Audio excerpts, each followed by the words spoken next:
Keynote today. It's a 2-hour-long keynote, so if you don't have the time, here are the bullet points on what you missed. It was a jam-packed keynote. Tim Cook took the stage, gave us some facts and figures on all of the money they've been giving to developers. They've got 50 billion app downloads. I mean, just billion was thrown around a lot during the keynote. And then he wanted to talk about OS X. The newest version of Mac's operating system will be called OS X Mavericks. They have offered us multiple display integration that allows displays to act independently of each other. So if you've ever found yourself wanting to use mission control in one window, but wanted to stay with your browser open in another window, you can now do that.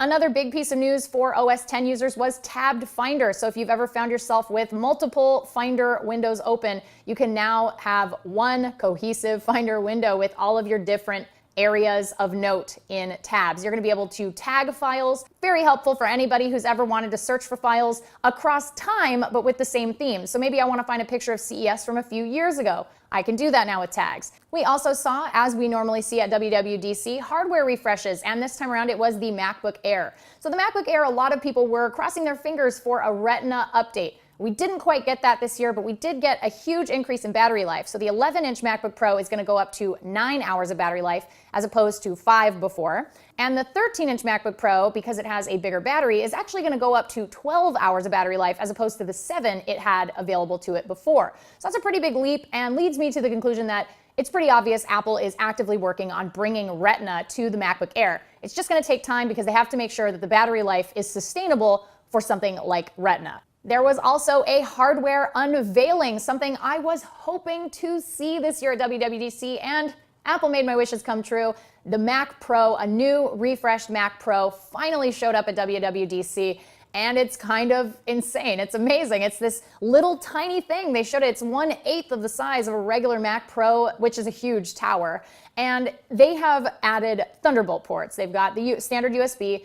They are rocking 2 video cards by default in there by AMD. It is going to be incredible. They showed off a little bit of the specs. It was a sneak peek, so they didn't give us the full details. I would have bought one today if I had the ability to, but unfortunately, we're gonna have to wait till fall to check out the super powerful and super tiny Mac Pro. And of course, the big news, the most anticipated part of WWDC this year for many of you, iOS 7 was unveiled.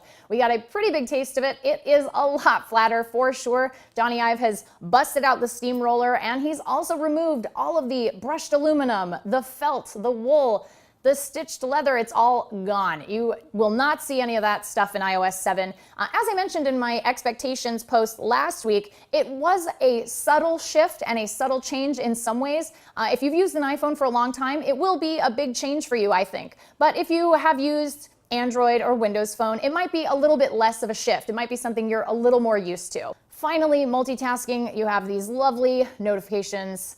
Everything's a little bit different. Siri now has men and women voices, which is really cool. I would like to see Apple license GLaDOS's voice. I would like to see GLaDOS telling me how to run my iPhone, but I don't think they'll do that. But if you do, Apple, you're welcome for the great idea. Apple also announced iTunes Radio. It is a radio service similar to Pandora.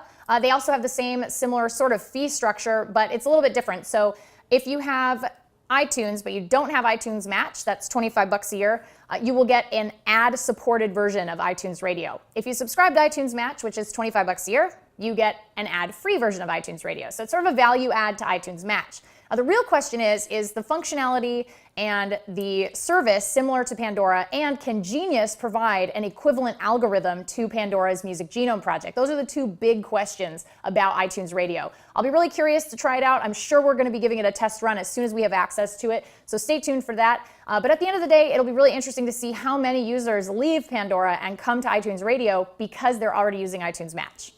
That's it for the WWDC TLDW, I guess. Too long, didn't watch.